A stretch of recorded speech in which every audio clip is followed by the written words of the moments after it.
maybe that's us old school people, like just put it on the hard drive there. I don't know. So if you do not know how to rename yourself, if you're on a computer, if you move your cursor or your mouse over to the top right of your picture, you will see a little blue box with 3 dots. You click on that. Oh. And then you can click on rename. And then you can type in whatever you need to type in. Again, it would be really helpful for our secretary if you could type in your full name and the school that you're representing or the school that you're from. And I know I can see that we have some teachers on and some administrators.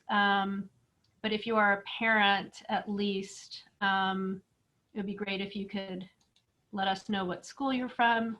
If you're on an iPad or an iPhone, I don't know about the Android devices, but I do know if you're on the iPad or the iPhone, if you go down to, I think the bottom of your screen and tap on participants, I think you can find, if you tap on yourself, you're at the top of that, you can rename yourself from there as well. So if everybody could do that while we're waiting those 4 minutes that I know Regan knows this, that Mike Meyer says we're supposed to wait. I don't know if that is what everybody else does, but well, this is good. We've got a large crowd, but luckily I recognize a lot of the names. So. We'll be starting at 7:34. So for those of you who are just coming on, we're just waiting to make sure that we get everybody on right now. And actually, while I'm waiting, I'm going to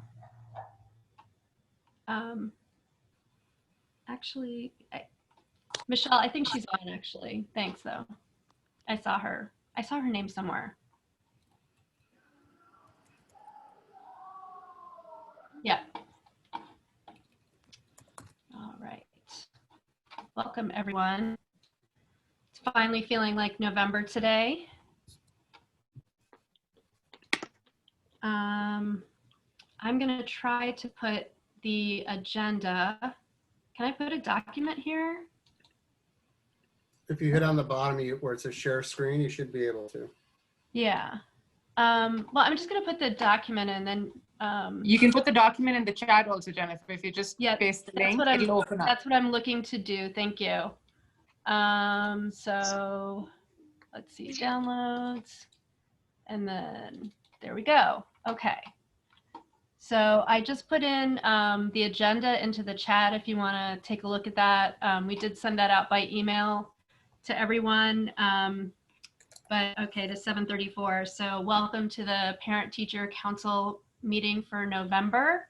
My name is Jennifer Foreman. I am one of the co-presidents of the Parent Teacher Council for this year, this lovely year that we're doing everything virtually. So welcome to everyone. Thank you for being here. We have a pretty packed agenda, so I do want to get started. For those of you who came in a little late, if you could please rename yourself with your full name and the school that you're from, that would help because we do have a secretary who's reporting for our minutes, and we are also recording the video as well. So everybody who knows that would be great. Thank you. So I am going to start with, and if you are not presenting, if you could please make sure that you're on mute, that would be great. So I'm going to start by turning things over to one of our treasurers, Jeff Hertz, who's going to give us the treasurer's report. Alrighty then, and it looks like the host, which was originally me, disabled print share screen. So I will just go through this and then I will put the link I'm just going to go through each school individually to let us know who we received. There was 4 things that we need this year. The first thing is the bylaws. The second thing is a combination of our dues and scholarship payments. The dues primarily pay for insurance to cover all of our events in case somebody gets hurt during an event.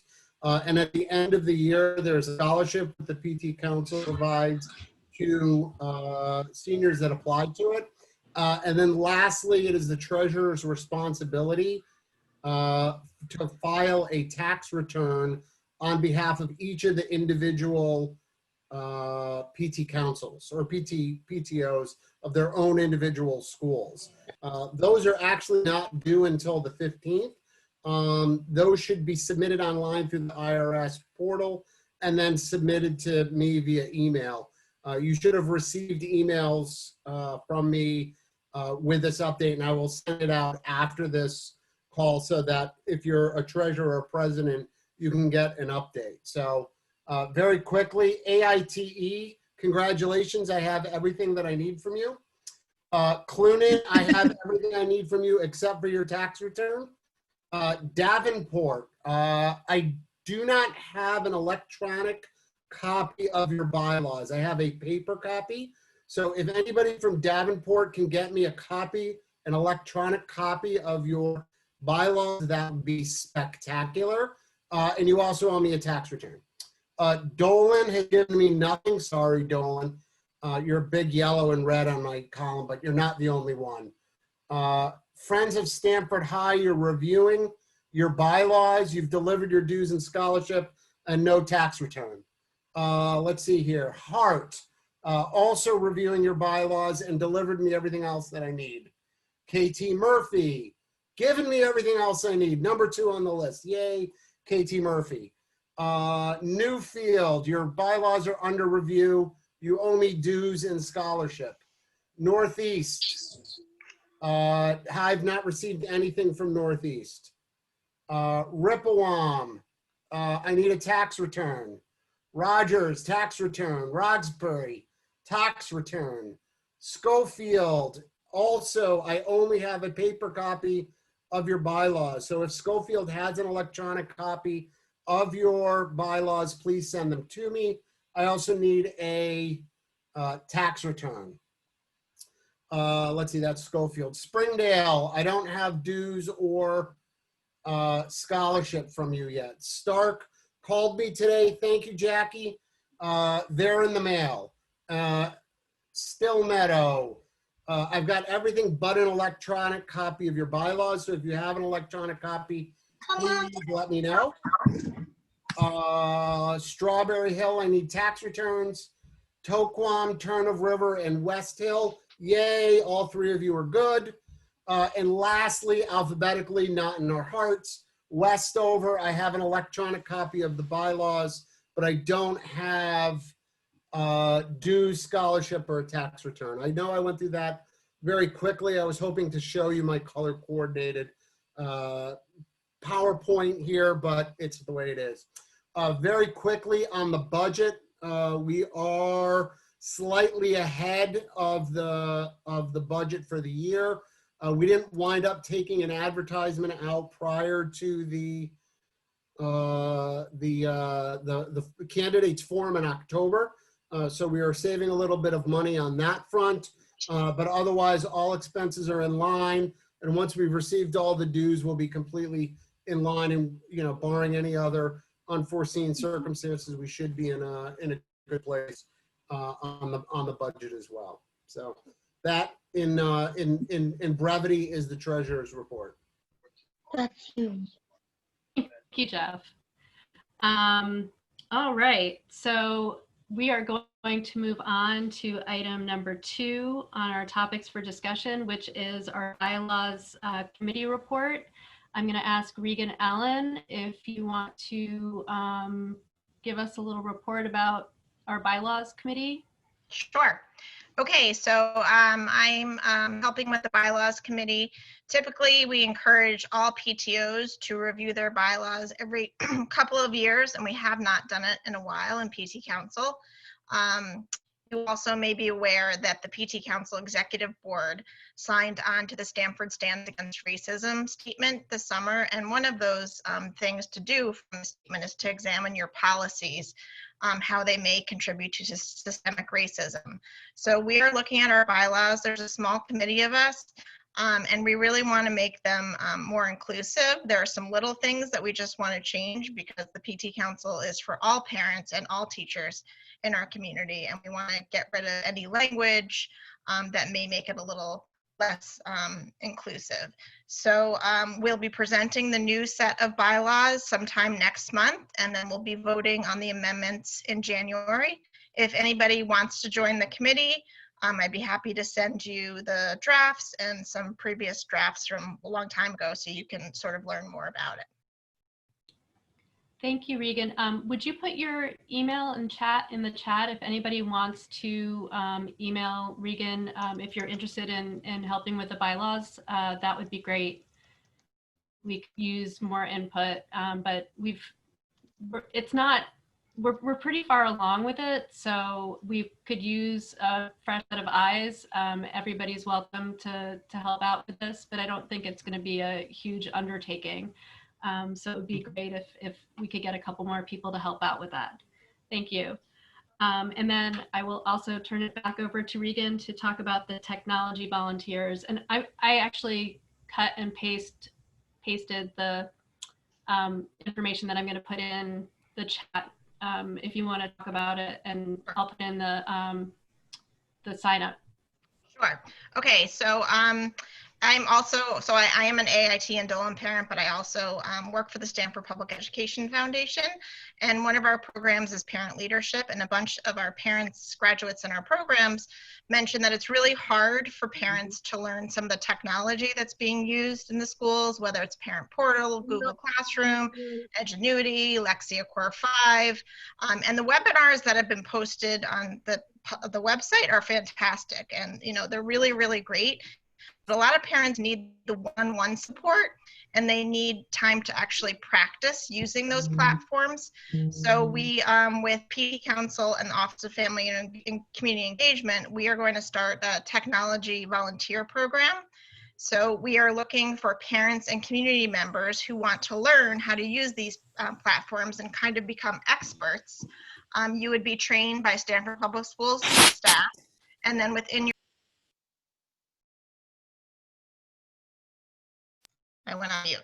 And then in your schools, you would be available to help other parents. You could help parents by phone. You could help parents virtually. If some of you pick up or drop off, you could do like office hours and the parent pickup or drop off line. You don't have to be a tech expert. We will teach you how to do it. We just want to help all parents. We especially encourage parents who speak other languages to help with this. So it shouldn't take too much time. There'll be a training. There'll be one virtually and one in person, and then we will connect you with your schools to sort of be the helper parents at your schools. And it's not just open to parents to be volunteers. If any community partners have volunteers that they want to send our way, we can do that. Thank you, Regan. So I posted the information about how to let us know, or let the schools know that you're interested in this. There's a Google form to fill out, and then you'll get information about when the trainings are going to be. I'm sure teachers are also welcome to volunteer too, because I see a bunch of teachers on here today. So you know, we're just trying to make sure that everyone is able to help their students with the distance learning and with the technology.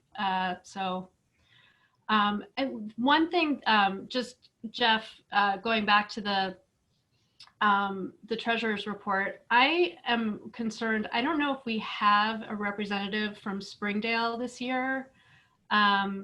So if we do have a representative from Springdale, or if anybody who's on tonight knows who is the Springdale president, if you could let us know. I will put my email address into the chat, and please reach out to me so that we can just make sure that we are communicating with everybody in the Stamford Public Schools that we're trying to communicate with. So thank you. Jennifer, can I just make the other announcement about PLTI? Yeah, sorry about that. Yeah. That's okay. Also, I wanted to announce that we are going to hold the Parent Leadership Training Institute PLTI again this year.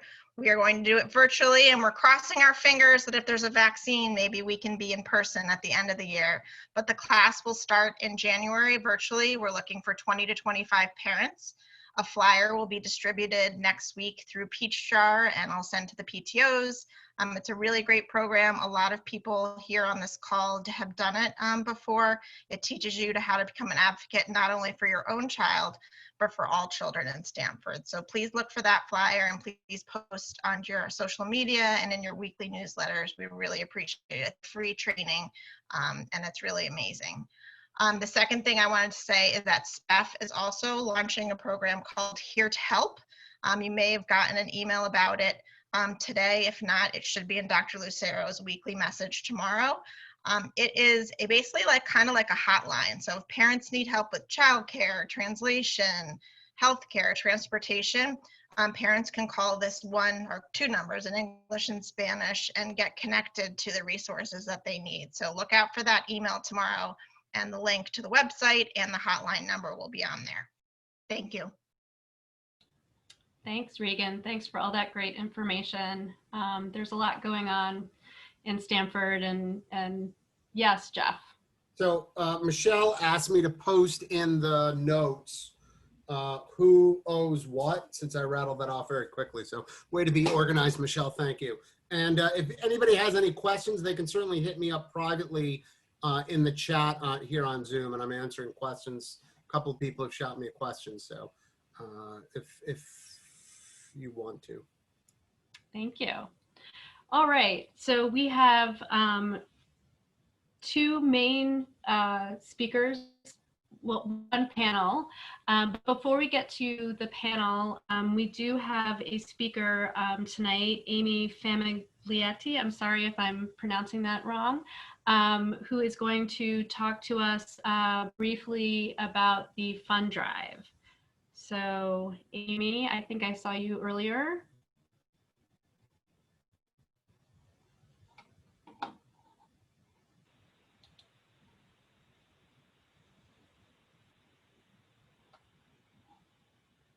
Can you hear me, Jennifer? Yes, we can, thank you. Okay, brilliant, thank you, thank you. So can I share my screen? Is that gonna work, you think? I think Michelle would need to give you permission to do that. Michelle, can you do that?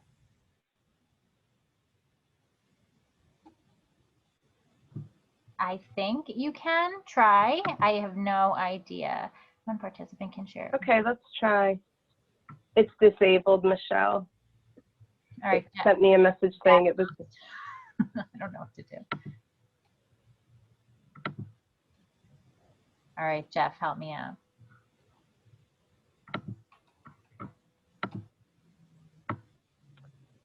Sabres use Ring Central, so unfortunately I am no help with Zoom.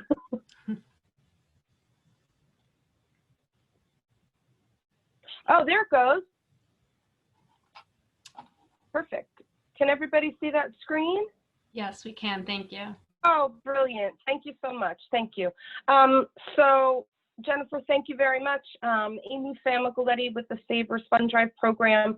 I'm very, very pleased to be addressing you this evening. So I appreciate the time on your very full agenda. So the Fund Drive is a no-cost opportunity for your school to raise much needed funds by holding a clothing drive. And at this point, given the situation that we find ourselves in, we have a lot of groups holding virtual fund drives. So there's little or no contact involved, and you can still raise a lot of money and be, really successful. So as I said, the fund drive is a no-cost opportunity to raise money. Folks don't have to buy anything. They simply have to clean their closets of gently used clothing items and home textiles. After everything's been collected, the items get delivered to the closest Sabres store, and then groups are paid a price per pound for their collections. Try to go to slide 2. There we go. Turner River Middle School, they were supposed to deliver pre-COVID, and then we know that, you know, retail pretty much shut down, as did Savers. All of our stores closed. Once our stores reopened, Turner River Middle School was able to deliver, and they earned almost $800 from simply collecting gently used clothing and home textiles. They earned almost $800, so a tremendous success. And that's actually what we're seeing in Connecticut by and large, is groups are earning anywhere between $700 and about $1,200 from participating in a fund drive. So there's really some good money, you know, to be made from participation. Cloth items and home textiles are currently paying 20 cents a pound. So with regards to Turner River Middle School, $800 looks like about, it looks like about 175 yard size bags. So when you start thinking in terms of your school and the number of families that are in your school, you know, those bags can really start to add up quickly. As I mentioned, you know, earlier, you can hold a fund drive virtually. So the program has always been very relevant and very popular as a fundraiser. But now especially, it's a great way for not-for-profits to earn funds because, again, you know, you can do it with little or no contact. I have groups that are collecting bags at the end of driveways. So there's lots of ways, and I can help with those ways. I've got some really good suggestions from other groups.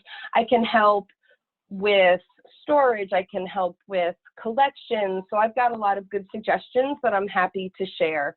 So as the slide says, you know, this is our new normal, and the fund drive is rising to the occasion and moving forward with the new normal, helping groups that, you know, normally hold other types of fundraisers. We're helping them, you know, earn funds, again, with little or no contact. So groups collect, they store their items for a period of time until it's time to deliver to a local Savers store. And in the case of Stamford, that's going to be either the Brookfield Savers store, which is off of Federal Road in Brookfield, or the Orange Savers store, which is right off of I-95 in Orange. So we set up delivery. You work with me. I'm your point of contact. We set up a delivery for a mutually convenient, prearranged date and time. You get everything delivered, everything gets weighed. We pay through ACH deposit, so the payments are, the earnings rather, are received very quickly within 10 to 14 business days. So that gives folks an opportunity to access those funds really quickly and make good use of them, especially if those funds are targeted for a specific event. It gives you really good access to that. I've even got an idea that I thought maybe we could look at some point, a trailer event. If there were multiple schools that wanted to participate at one time, we could park a trailer, like one of those big trailer trucks. We would park a trailer truck and load that trailer truck and then take it away. So there would be no delivery to a store. We would simply, you know, all work together to get that trailer truck loaded, and then off it goes. And then you're paid one deposit for that entire collection. So that's something that, you know, we could certainly explore. And then I think the last thing would be my contact information. That's my cell number. I can be reached by text, by email, by phone, whatever's convenient. There's also a slide of our website, and that's really the starting point. So if you're interested, if you want to learn a little bit more, because I'm moving pretty quickly, you know, to be gracious with the time. If you want to learn a little bit more, there's just a couple steps that you could do. Fill out a little bit of information that'll get you on my radar. I can reach out. We can set up a time to chat, and I can explain the program in detail, answer any questions. As I said, you know, I've worked with a lot of groups, and I've got some really good suggestions to just try to meet the needs of your specific school, your organization, you know, your particular dynamic. we can work together to figure that out. And so that's a picture of the website. That's how you get started. Fundrive at www.fundrive.savers.com. Jennifer and Michelle have been gracious enough. They'll post this information. Is that right, Jennifer, on your website? So it'll be on the web. We can put it somewhere, on our right? Facebook page and then also send it out in our newsletter. Brilliant. I love that. Thank you very much. I appreciate that. So as I said, lots of ways to get in touch, and I'd love to see some participation. I think it's a win. I really do. And there's some really good money to be made. I don't know if Turn of River Middle School, if anyone who participated is on here, but it was a really, really good fundraiser. It was a good fund drive for them. That's it for me. I appreciate the time. Thank you so much, Amy. Yeah, we're also we've got a couple of other people who wanted to talk about different options. So we're going to bring somebody in January for our meeting, just because, we're all trying to kind of figure out how we're doing the fundraising in COVID. So this seemed like a good way to kind of rethink some of our fundraising ideas. So thank you, Amy. This is great. If you want to put your email and phone number also in the chat, that way, okay. When the screen's down, people will still be able to go back to that. That'd be great. Okay, perfect. So thank you very much. So I'll stop sharing now, and I'll put my info in the chat, and then I will take my leave. And again, thank you very much. I appreciate the time a great deal. Thank you. All right. So what you've all been waiting for. So for the rest of the evening, we have a wonderful panel. We have Associate Superintendent Amy Baldati. We also have 3 principals, Frank Rodriguez from Strawberry Hill, Matthew Laskowski from Rippewam Middle School, and Tina Rivera from AITE. I've asked them to come talk to us about distance learning and about hybrid. Somebody's not on mute, so if everybody could check and make sure that you're on mute, especially if you're on your phone, that would be great. Thank you. Otherwise, we're going to have to hard mute everybody and then unmute people. Yeah, please make sure you're on mute. Thank you. So I don't know if you guys have if you want to do it in a certain order or anything. And it might be easier if those of us who aren't speaking take ourselves off video so that the 4 of you can appear on video, however you want to do it. I'll leave it up to you guys.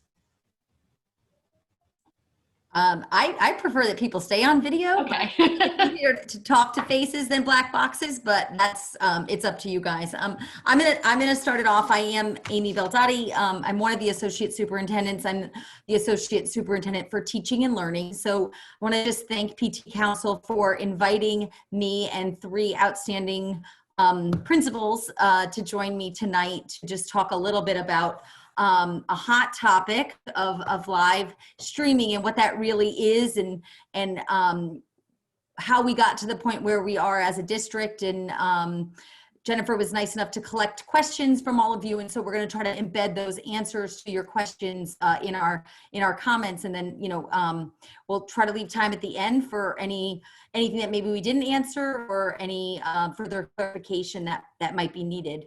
I just want to let you know that Dr. Lucero wanted to come and support myself and the 3 principals this evening, but she is at a Board of Finance meeting. So I would much rather be here. Not that the Board of Finance is not great, but I like this topic better. So I'm just going to start off by talking a little bit about where we are as a district, and kind of address some of the things that happened over the summer, which led us to make a decision to not start off the year live streaming, which I know is probably a question that a lot of people have, and a lot of people compare us to other districts and why are they doing it and Stamford has not been doing it. And we spent a lot of time this summer in task force meetings and mode to try to get our reopening as seamless as possible, meet everyone's needs, run 2 different models, which has been very challenging.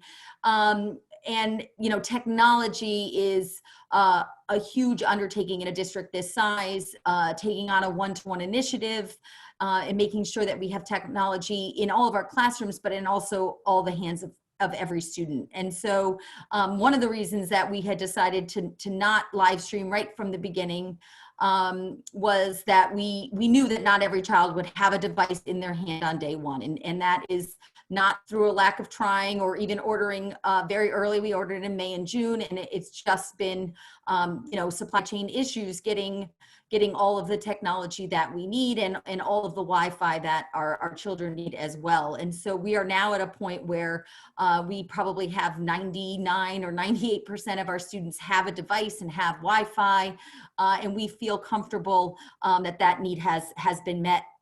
We also really wanted to have our teachers and students come back to school and kind of settle into the hybrid. We didn't know exactly how well that would go and how, you know, all of our safety protocols, would they kind of hold up to the test? And certainly they have. We're still open, which is amazing. And we really wanted teachers to concentrate on sort of a flipped classroom model, which is a little bit different way of thinking about instruction. It's sort of thinking about instruction over a 2-day period where you're really thinking about activities that maybe had been done previously for homework, you know, using those in class and switching some of the things that you've done in class to be more of a homework type of opportunity for students. So kind of working on that type of model, again, while we were waiting for all of the technology to come out. Also really capitalize on the fact that we were going to have very small groups in our classrooms for the very first time. Instead of 30, we may have 15. Instead of 24, we might have 12. Some cases, we have 6 to 8 students in a class on any given day. And so we have seen that as a huge benefit, not only in terms of you know, building connections and rapport, but also providing really individualized and small group instruction and a way to really move quickly through the curriculum, which is something that I've been talking about all summer. Was I knew we would have that opportunity to hopefully move a little bit more quickly with less students and less distractions in class.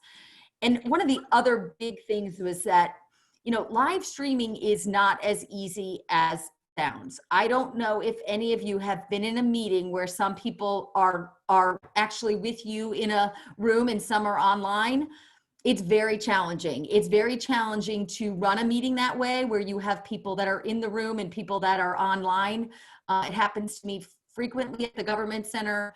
And it's a very challenging thing. And we knew that it was going to be very challenging to ask our teachers to have a group that they are managing in front of them and a group that they're managing at home.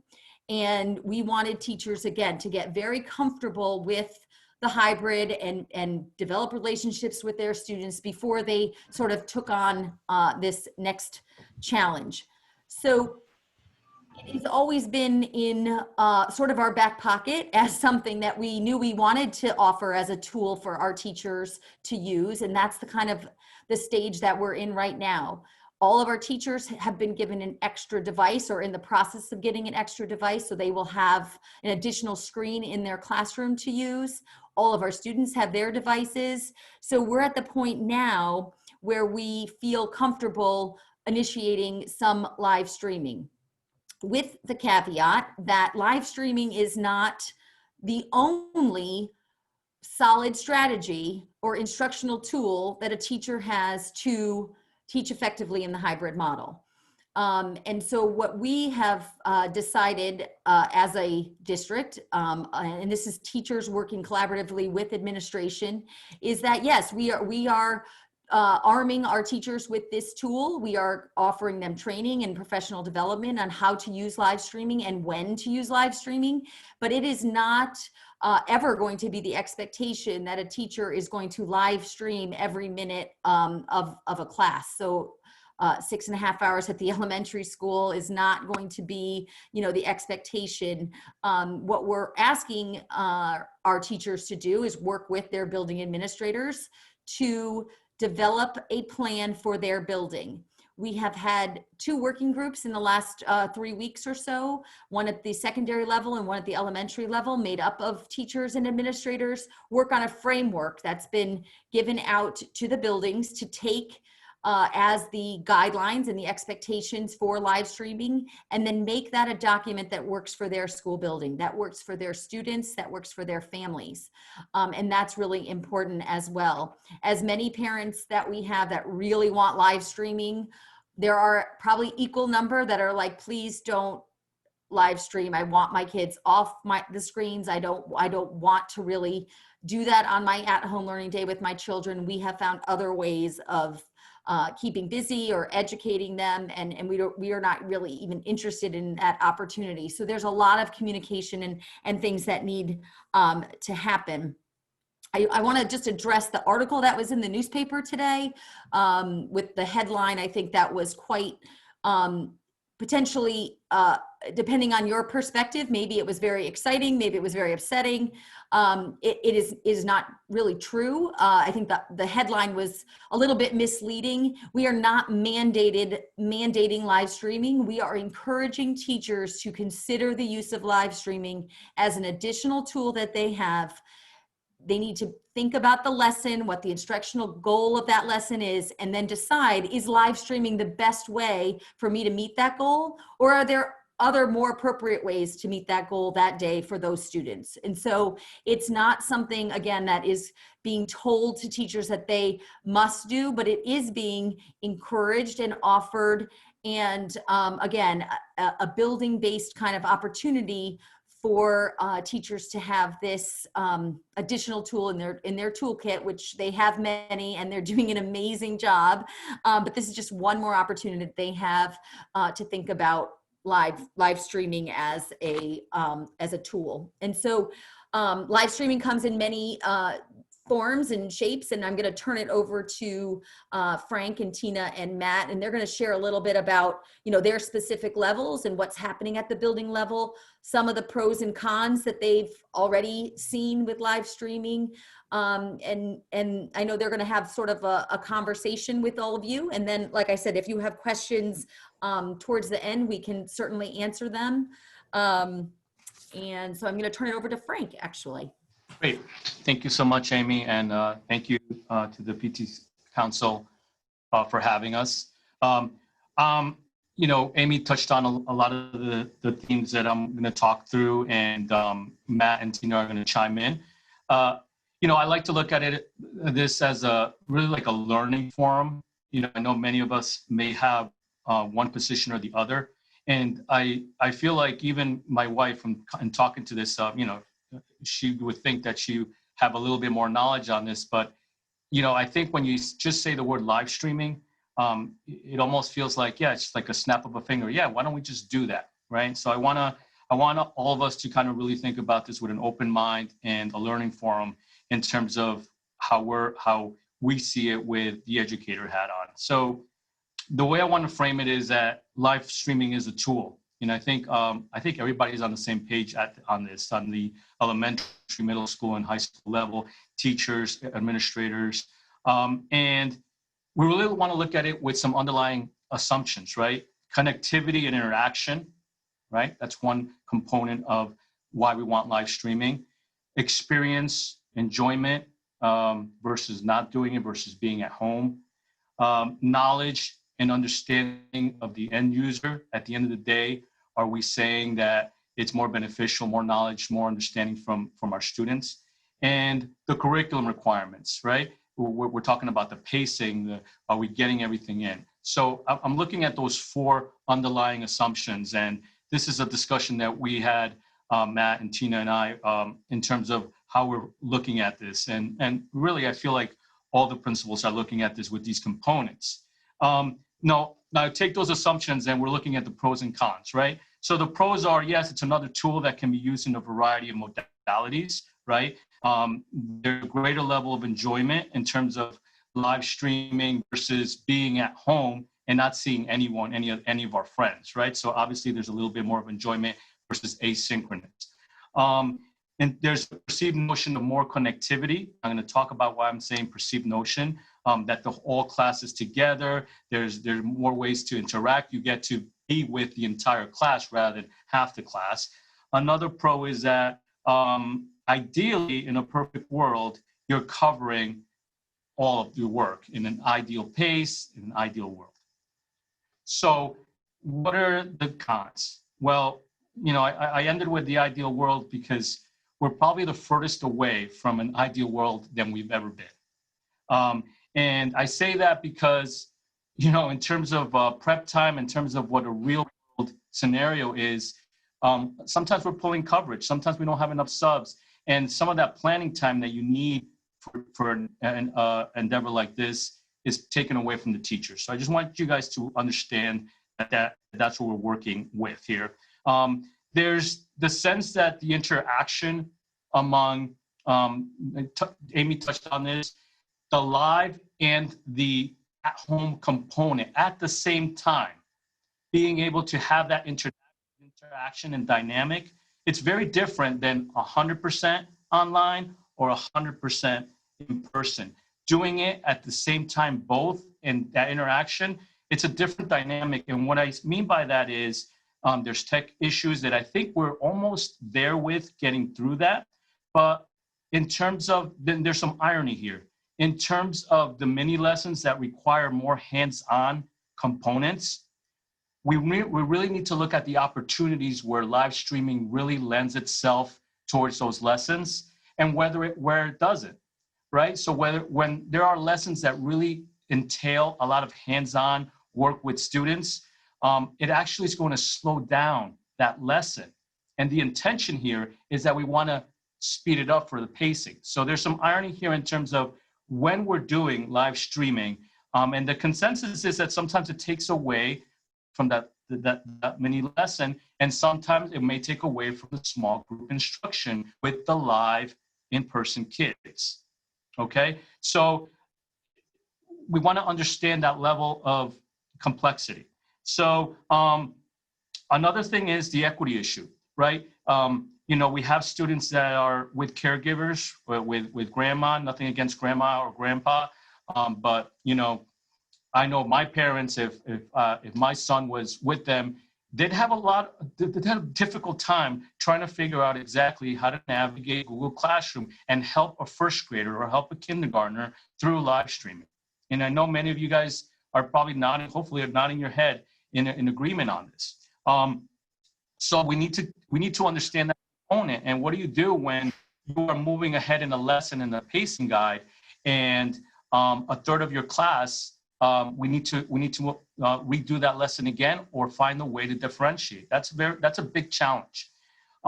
So streaming at the end, being in a live class is, you know, many times the students are observing. So we have to understand when we mean streaming, you can say, I could be a passive viewer and see a screen, and that in itself constitutes streaming, live streaming. But I think teachers are thinking about it in a more dynamic way, and I think parents as well. It's streaming can also mean watching a screen, looking at the class, interacting with the class, talking with each other, and that level of where we want to be, I don't think we're there yet.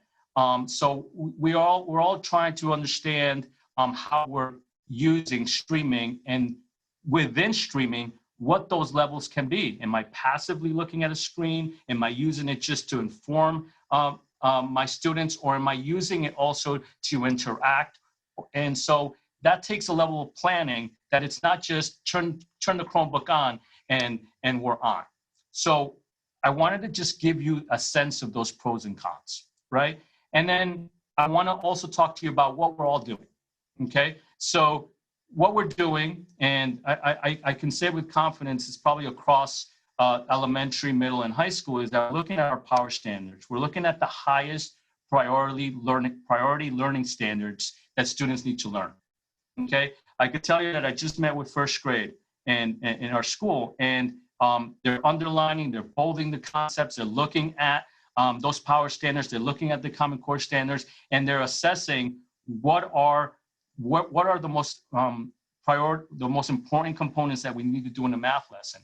One of the things we talked about, and I don't want to get into such a level of detail that I'm going to stray away, but just to talk to you about, working on an addition, stories, and also working on diagrams in terms of it's called change to more diagrams, which is really a way of organizing number stories. And that's one of the units that we're doing in math, and number models. And they're able to combine those two because they have a lot of the same standards. Something that would typically take 2 days, we're making sure that we're encompassing that in 1 day. So in terms of the pacing, that pro that we were talking about live streaming, we're addressing it. In many cases, we're addressing it by looking at the power standards, okay? We're tweaking our scope and scope and sequence in terms of our pacing guide. And we're all trying to develop a balance between high tech and low tech. What does that mean? I call it low tech. So hands-on work. In some cases, there might be some packets that are going home. It depends on the grade level. In some cases, it may be that some schools have either journals or workbooks where they're doing an extension and reinforcement of the work that's been done in school. So we're still covering at the right pace by really prioritizing those standards and developing a balance between high tech and low tech. So I think that's all. We really don't want it to be 100% one way or the other. Look, we don't learn that way at work. That's not how we interact as adults. We have a balance in all of our lives, one way or the other, in how we're interacting with each other and learning. And what do I have here in my notes? In terms of small group, we're doing that, the small group instruction in our at school days. We don't want to take away from that. And one of the things that I heard the comments from our teachers are, look, the minute that kids are in here, they do not want to waste a minute. They are here covering as much as they can. And in some cases, we're shortening our morning meetings in elementary, and we're saying, you know what, it might not be a good idea to do more morning meeting to live stream, because that might actually elongate some of the work in the morning, given the interaction. It might even take longer than usual to get everybody to interact with both the online and the at-home kids when the teachers are ready to get down to the learning at hand and really move through these power standards. So I want you to know that in many ways we are addressing it, and what we're doing right now is extraordinary, and in many ways it's working. Sure, there's a lot of challenges. So opportunities, this is the last point that I wanted to make. The opportunities that we want to use live streaming, okay, are, here's just some thoughts. Maybe reflecting at the end of a unit and utilizing like an app like Kahoot. Okay, many of us know what that is. That's a question or quiz app. That when I say quiz, I would probably be like, I don't want to do any quiz, but it's actually a fun app that kids can interact and work on something that they're doing both on screen and live.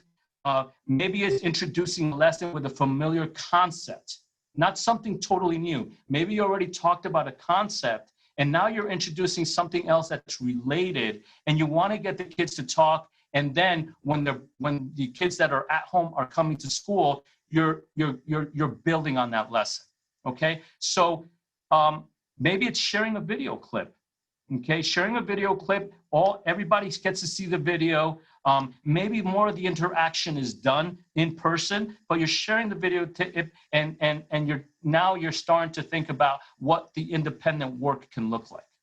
Okay, so I'm just naming those three things, and I'm sure there are more examples at a middle school and high school level, but we're thinking about it that yes, there are opportunities, but I don't want to say it's so stringent as it has to be this many days, this many times. I want to be able to work in a dynamic way with my grade levels. And I think every principal wants to be able to have that autonomy to do that, to know that what is right, what is correct for that grade level, the level of independence for a kindergartner. Doing live streaming is very different than a 5th grader, than an 8th grader, than a 12th grader. So we want to look at, I just want to make sure that I named kind of those assumptions, the complexity of it, but also offer ways that we're really thinking about how we're going to implement live streaming, and take into account the teacher feedback. I think every principal is doing that. In addition to the parent feedback, the equity issue for me is the most challenging, and I feel many principals are trying to make sure that we're balancing here, because I get, like Amy said, parents telling me, we need more. They're finished in 15 minutes. And other parents are saying, no mas, that's it. White flag, what are you doing? Do you think I'm a teacher? Why are you giving me so much work? And so and I get an email like that on the same day from both perspectives. So we're really trying to make sure that we're finding the right balance. We're being inclusive. We were moving forward. We're covering the material, and we're finding an opportunity to demonstrate that we can do live streaming. I think everybody's for it, but I want to make sure that I'm also not telling my teachers to do it and then taking away their prep time, because you know what? I have 5 teachers out on quarantine. So it's just important that we know all the elements that we have to work with so far. Thanks, Frank. And Jennifer, I don't know if there's a time limit on this. So I definitely want to get into some interaction and question and answer. There's just a couple of points that I want to make, very similar to Frank. And so for me, there's certain things that I value in education, and very simply, from a student and teacher perspective, if we don't enjoy what we're doing, I don't think that there's going to be much learning going on. So enjoyment is one of the things that I value. Understanding. So when we're teaching a concept or a skill, we need to ensure that all of our students develop an understanding of what we're trying to teach. So for me, prioritizing understanding, that's another major value. And then the last 2 values that I'm going to name are things that are just really part of my philosophy in terms of running a school, and that's interaction and connection. And so I look at interaction, the ability for people to interact with one another. And so right now in this forum, there's not a lot of interaction. There's a lot of us talking to you. But in a classroom, right, students being able to talk with one another, and teacher and student interactions. And then connection, just being able to feel, I differentiate connection with interaction in the sense of connection. You feel part of that community and part of that class. And so we've done some trialing of live streaming in a couple of different ways. And we actually asked students to rate their experience with those 4 values. And I just wanted to share that because I think it's important that we often as adults, we know what's best for kids, right? And I feel like we always come off as the teacher, we're going to tell you how the best way to learn is. And as parents, we know what's the best way for our kids to learn, but we need to listen to our kids a little bit. And so, in the experiences, we had 4 teachers in this trial that I'm sharing the data from: a 6th grade teacher, 7th grade, 2 7th grade teachers, and an 8th grade teacher. And they taught the subjects of social studies, math, and English language arts. And so I basically asked the students to rate their experience comparing the live stream experience with an asynchronous at home, lesson being delivered one way, and then so the true hybrid, you're in school learning and asynchronous at home versus live stream, everything together. So rate your enjoyment. And I'll just say this right off the top. Students were asked to say whether it was better, the same, or worse. And by far, almost all of the responses, it was, about 42 to 65% were the same. So that was the largest percentage of response. So I really took that one out and said, let me see the difference between what percentage of students felt it was better and what percentage felt it was worse. So enjoyment was by far the only value that students felt was better. They liked streaming together, being together as one. So that's important to me. Now, when you go to understanding, obviously this is very important as well. It was almost the same. So 66% reported that the understanding was the same. 16.4% said it was worse, and 17.9% said better. So, a 1.5 percentage felt it was better. So I interpret that, not much different one way or the other. Rate your interaction or engagement. 33% said it was worse, 20% said better. So that's a large discrepancy. Almost 13% felt it was worse, their ability to interact with each other and interact with the teacher. And then lastly, connection, so being part of that community. 19% felt it was better and 31% felt it was worse. So students are reporting that they didn't feel as connected. And so when we delved into that a little bit deeper, what we were hearing was, so from the teacher perspective, if they were working with kids at home, the kids in class who were so used to getting that personalized learning and focus from the teacher was pulled in different directions. So they weren't able to get that same level. And so where the kids really felt their in-person days were so valuable, they were losing some of that while the teacher was having to set the tech up and check on the kids at home. So it definitely was pulling teachers in different directions. So I just wanted to share those data points. And then the last thing that I'll share with you, just experiential reporting. One of the teachers shared some very honest feedback. And this teacher was writing how she was very anxious coming into this year. What was the year going to look like? So many questions.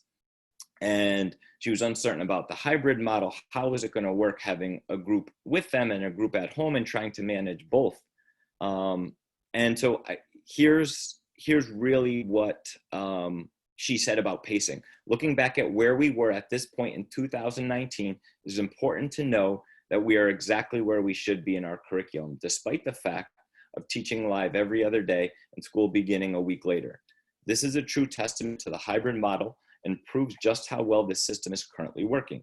We are extremely grateful that Stamford Public Schools has implemented the asynchronous hybrid model and thus providing us the chance to now generally concentrate on each student in front of us. The benefits, though not clearly seen at first, are undeniable now. And I thought that was very telling. And so I'll sum up, what I'm saying tonight with, I believe that live streaming is an important piece to instruction. And frankly, everything we're doing in a pandemic is not ideal, right? It's the complete opposite of that. And so an all live streaming model to me is not the best way to do it. And an all, in-person asynchronous hybrid model is not the right way. We have to find that right combination of both of those, a true hybrid of live streaming and asynchronous and in-person instruction, and really find the right opportunities for where it's going to get the most bang for our buck. And so what we're going to do at Rippewam, and I think a lot of principals are utilizing the same approach, is creating shared expectations for our school communities about what live streaming is going to mean. So we're asking teachers to report out on when are the best opportunities to hold live streaming, what are the best ways to implement live streaming. So is that putting a Chromebook in front of you and teaching so kids can see you or see what you're writing? Or is that sharing your screen and having a screen up where you can see faces, tiled view, just like I'm looking at, and one that you're manipulating the screen so kids can see in real time how you're instructing and manipulating, whatever concepts and skills you're trying to get them to understand. I'm sorry, I literally just lost my train of thought there. Oh, and the third piece, I'm sorry, the third piece is asking them what resources they need, right? So what hardware, what software, and what professional learning do they need? And so based on those three questions, we're going to be able to form some universal expectations that live streaming will occur across all grade level teams and all content areas. And then, there'll be some that are differentiated. Art might use live streaming for a very particular purpose that the ELA department may never want to use. So there's going to be some underlying things that are the same across the board, and then some areas that it differentiates. And I would suspect the same is going to be true for elementary and high school. And so with that, I'll stop talking. Tina, I don't know if there's anything you want to say, but I'm totally happy to do some question and answer once Tina gets an opportunity to talk. Tina, you're muted. No, Matt and Frank have covered a lot, and I don't think, even though Frank's at the elementary level and Matt is on our campus at the middle school, there are a lot of similarities at the three different levels. If you think back to when we went on full remote learning last March, and with the charge that we would, it's going to be for 2 weeks initially.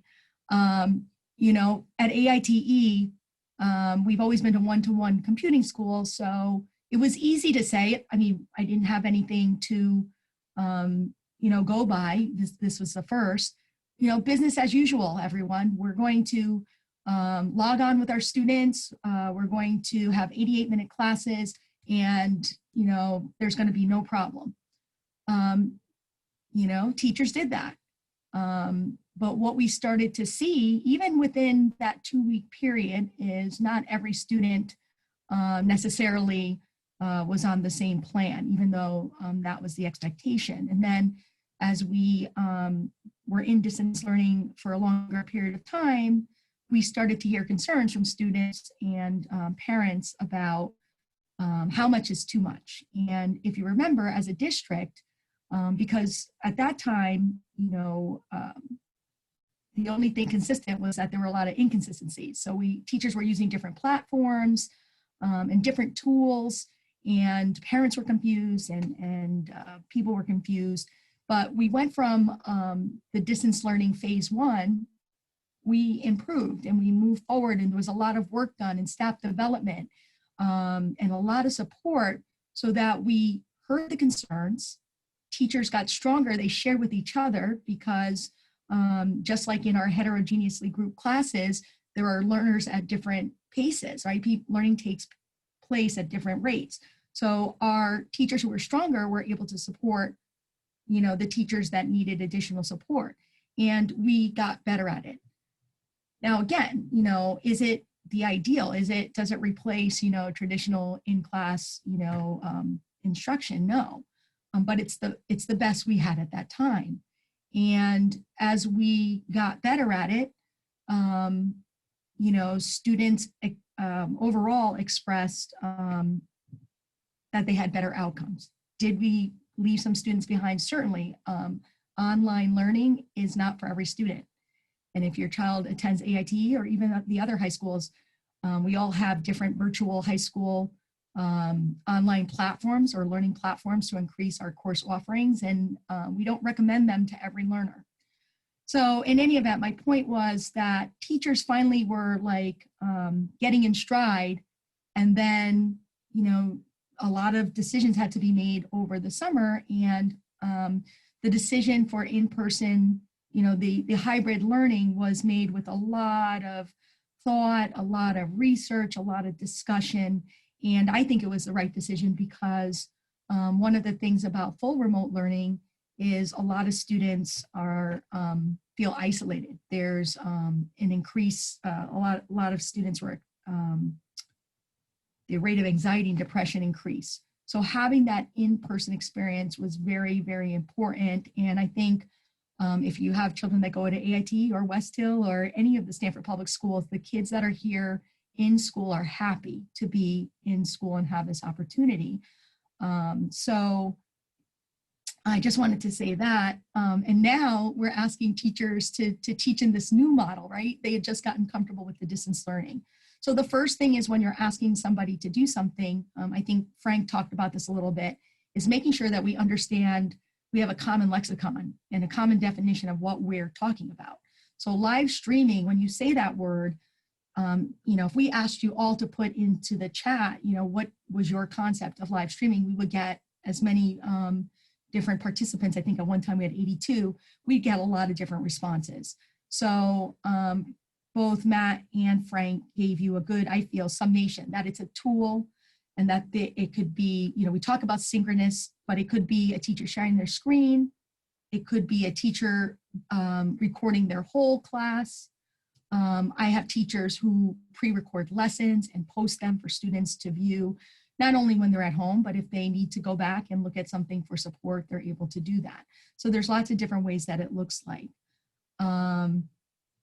I think that we know that successful in-person instruction doesn't always translate to successful online instruction. So I think Matt just made this point that, or Frank as well, that the teachers really have to decide what is the learning objective? What do they want students to take away?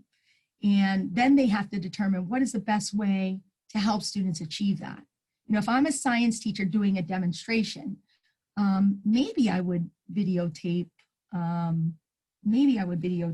the lab, right? Because students aren't doing the hands-on, but sometimes teachers will do a demonstration.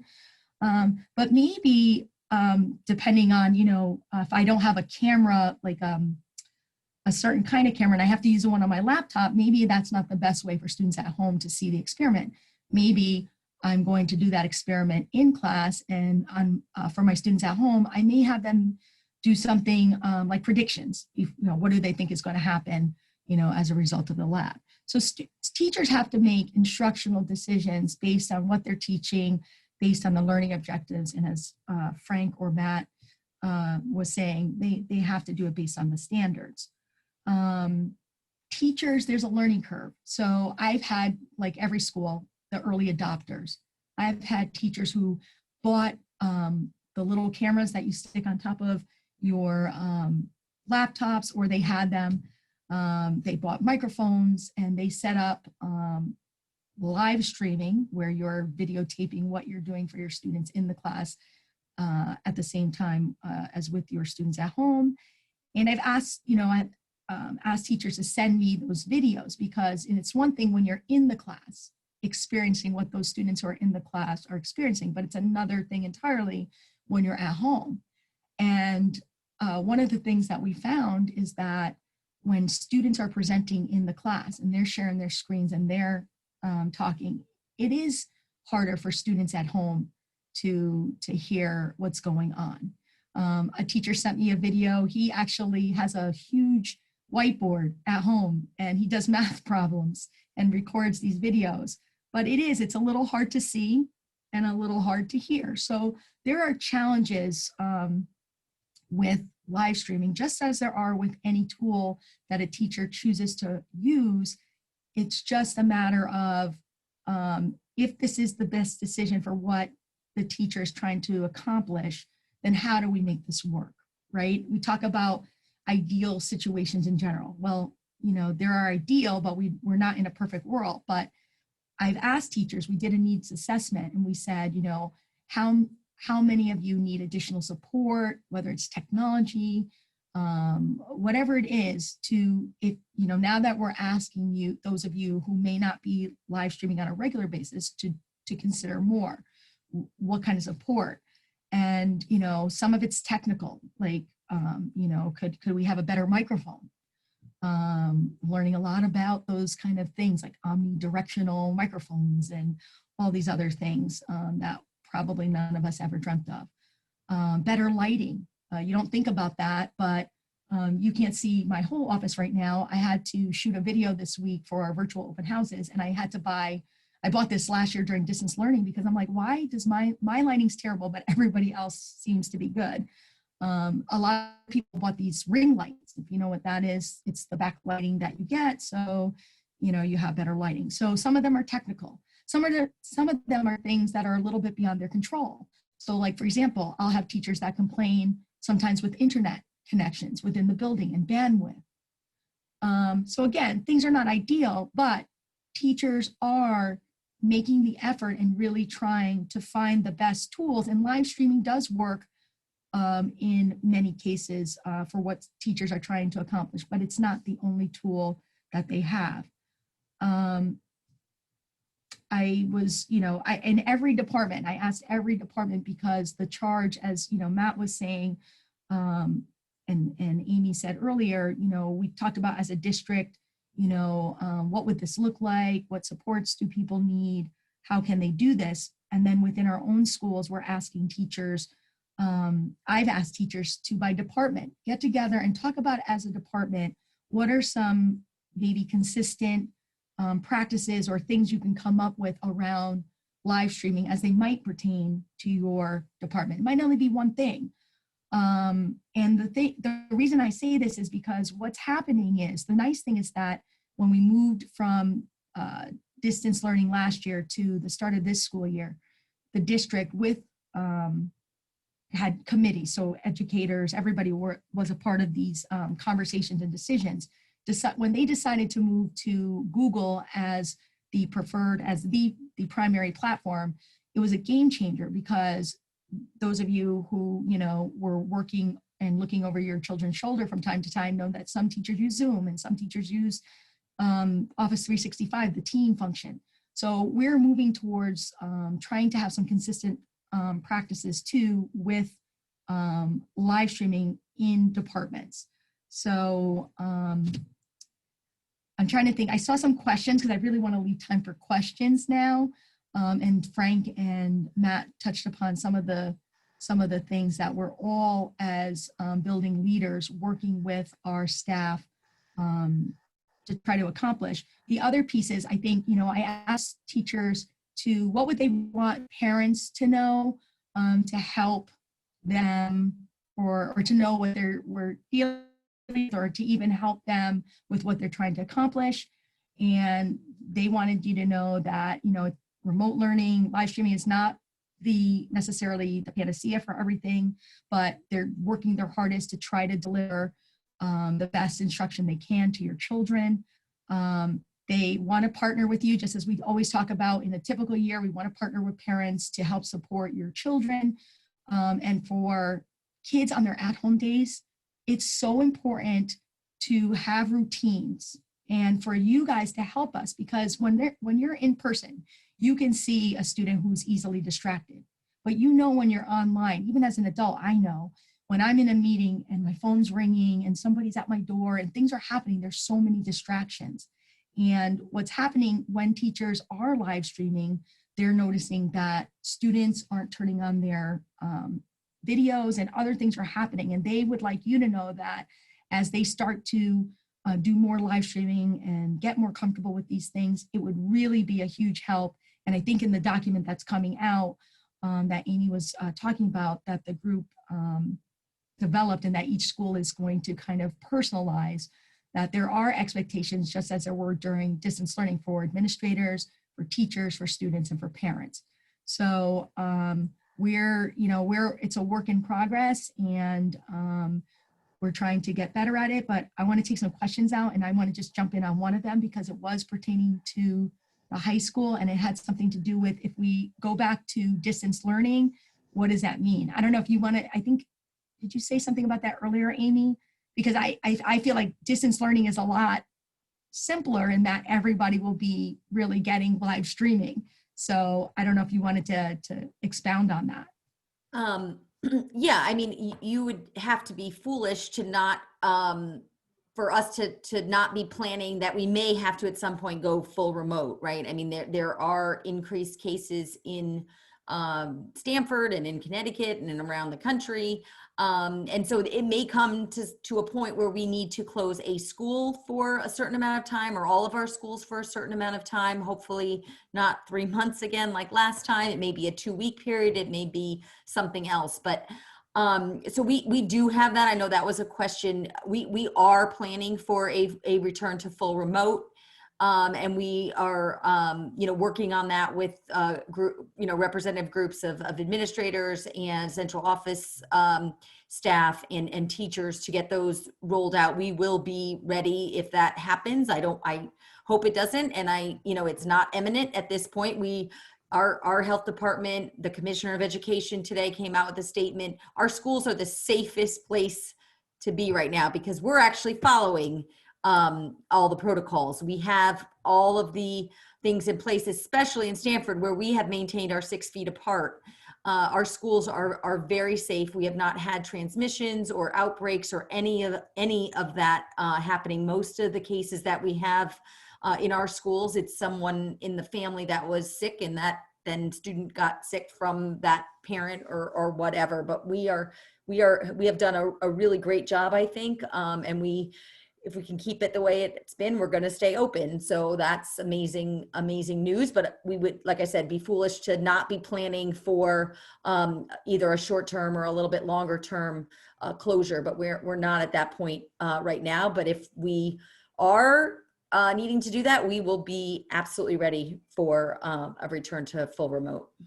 One of the things I wanted to say, Amy, is that I was just at a conference. There was a coding conference, and there was a Greenwich principal there, and he was talking about how they're all in person, and sometimes it seems like the grass is greener on the other side. But they were talking about just the difficulty of contact tracing, having to close entire classrooms, and I just wanted to say that I really feel like looking back, I think we really thought about this.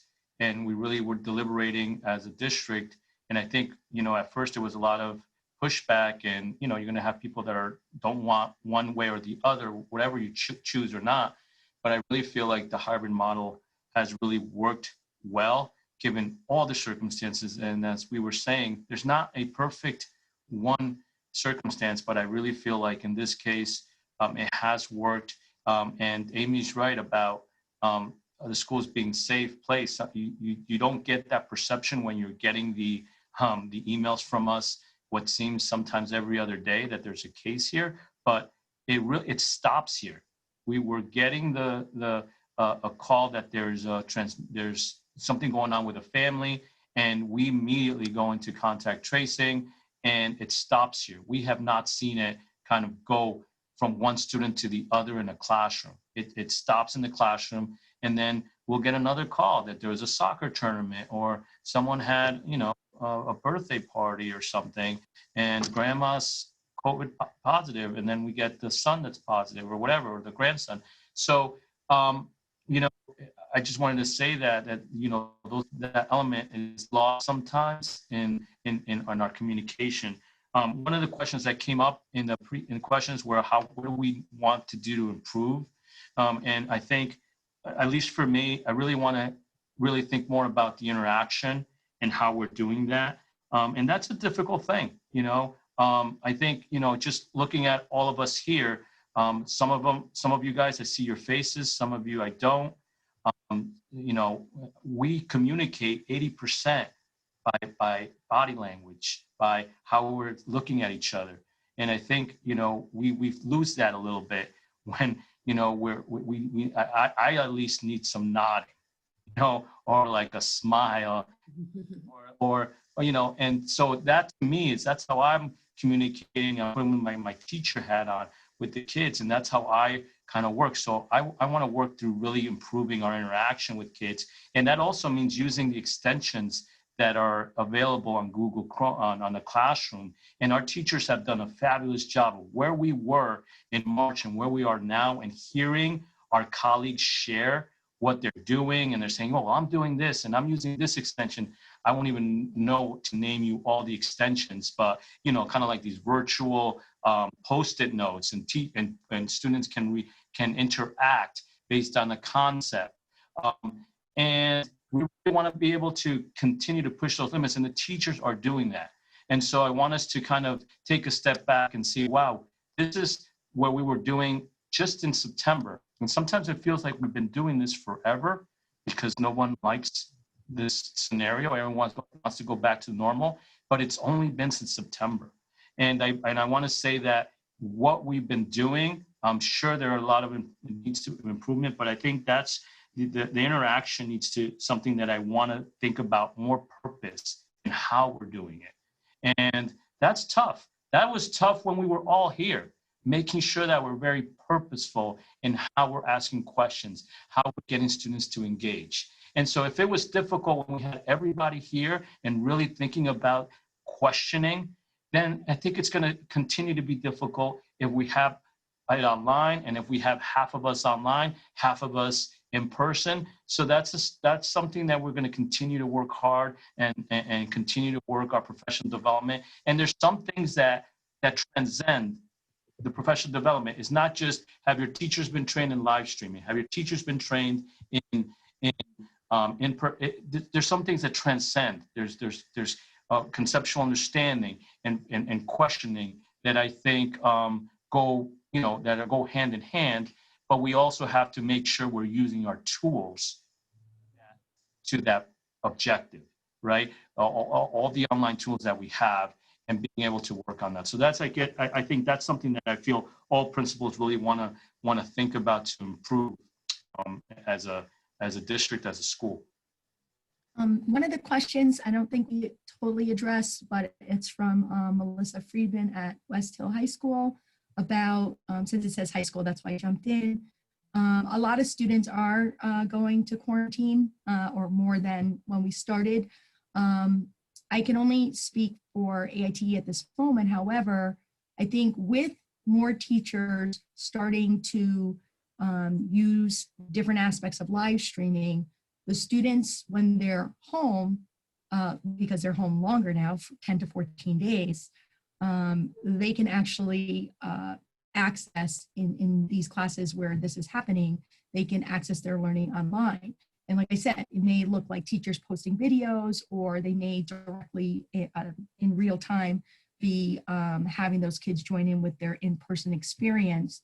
But that's really the goal. And if you think about it, if we're able to do this moving forward, there's really no reason for snow days or other, interruptions to learning. And I know that right now, like I said, for the most part, we have more teachers that are moving in this direction, so they're able to keep those students as connected as possible. Because obviously, it is nice for them to be able to be in, but since it's not possible, that is one way that we can keep them connected. There's a great article about enjoying your snow days still out there, just so you know.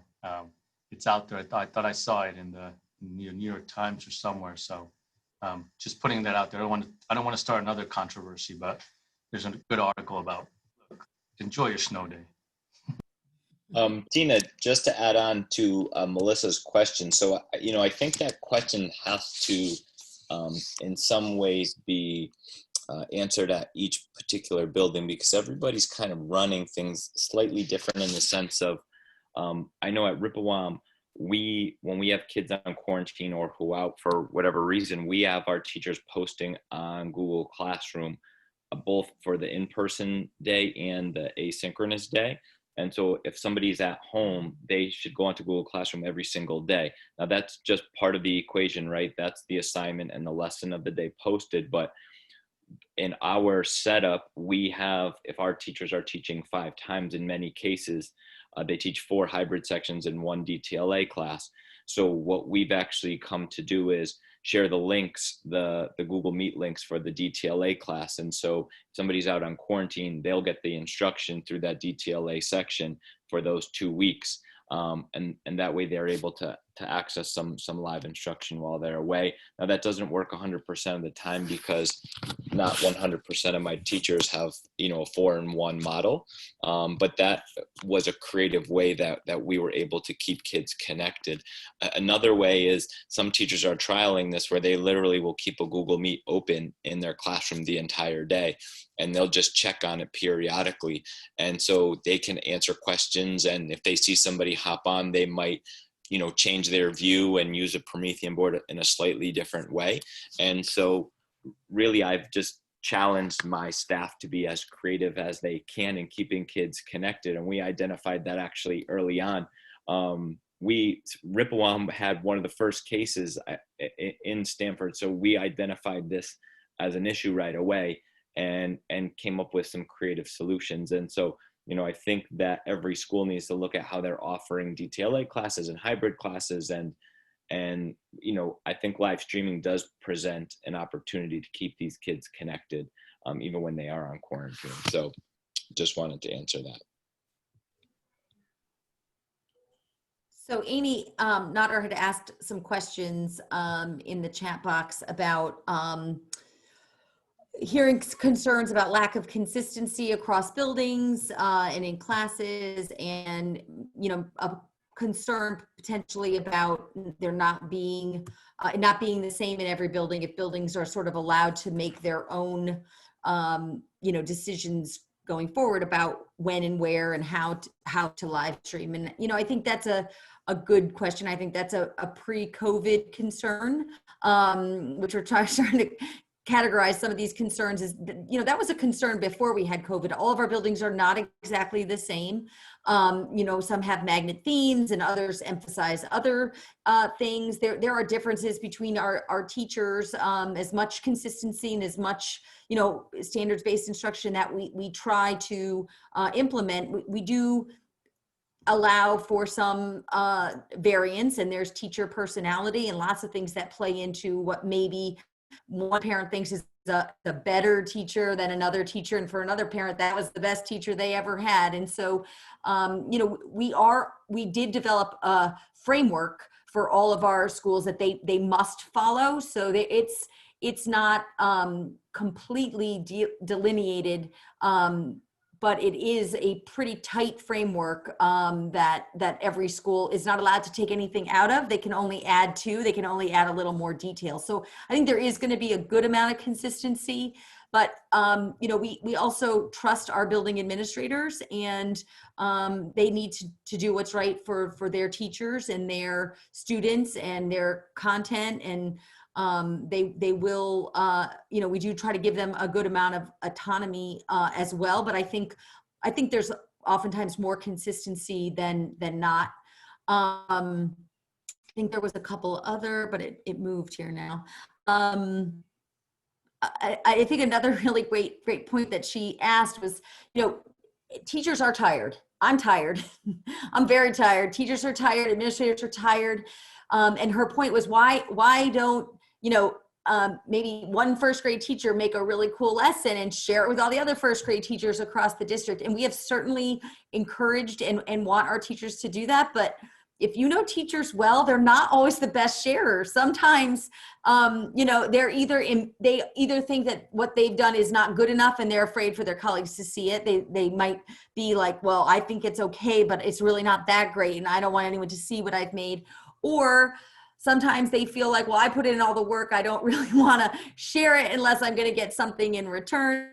However, I do think in COVID, we've gotten a little bit better about sharing, and we do see more collaboration among teachers and more, hey, you do the science this week and I'll take over the math. And I would love to see more and more of that, because I think you're absolutely right. I think we could work smarter if we were sharing some of the amazing work. And if everybody takes a piece, I think it may alleviate some of that fatigue. And that has come up. And I think we're trying to come up with some creative places for teachers to put those things that then could be shared. And with Google, we have a tremendous opportunity to be able to kind of facilitate that and help teachers share. I think that's a really great idea. Are there other things? One of the parents was concerned that often we talk about the hybrid model. That's what we were invited to kind of talk about tonight. So if you do want us to, or if there's another forum to talk a little bit more about the distance teaching and learning students, we certainly, I'm always willing to, if that is, of interest. We are doing a lot of work still with our distance teaching and learning teachers. We meet with the high school folks and hear their concerns and try to troubleshoot. And so we're happy to also meet with DTLA parents. When we were not given, I'm going to say this diplomatically, when the Board of Ed decided not to hire any administration or any real support for distance teaching and learning, the only way that we could run it was to kind of push it back to the building. So if parents have concerns about distance teaching and learning, really they should reach out to their building administrator. I still do a lot of work with distance teaching and learning, but it really has something that our building administrators have done a great job kind of taking over, and really keeping it in-house has had a lot of benefits in terms of kids hopefully feeling connected to their school community. So I don't know if anybody else saw anything in the chat while I've been talking. There was a question on data points for DTLA. Yeah. And I think that I don't have any data points. Again, we came here ready kind of to talk about hybrid learning and live streaming within the hybrid model, but we are assessing our DTLA students in very much the same way that we're assessing our hybrid learners. And so whether we're talking about a universal screening assessment for reading and math, those types of assessments are ongoing. And so once we get a few data points, we will be able to start to do some side-by-side comparisons and year-over-year comparison to see how kids are doing and performing this year in relation to how they were performing at this same time last year, but also then looking at students this year, DTLA students versus hybrid students. So although we don't have those data points readily available tonight, know that we are looking at that.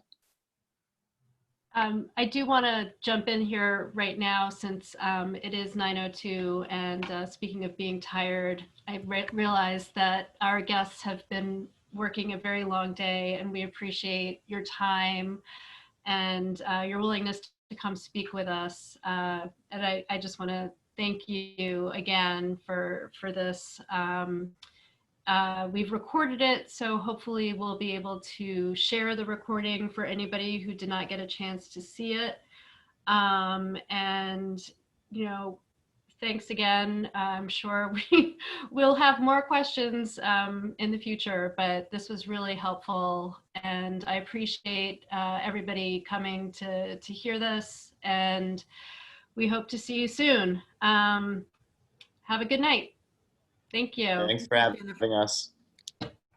Thank you. See you guys.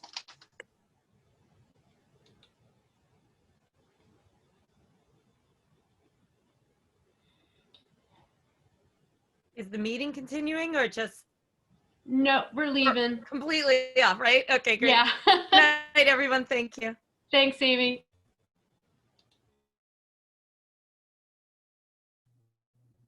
Nothing else to do.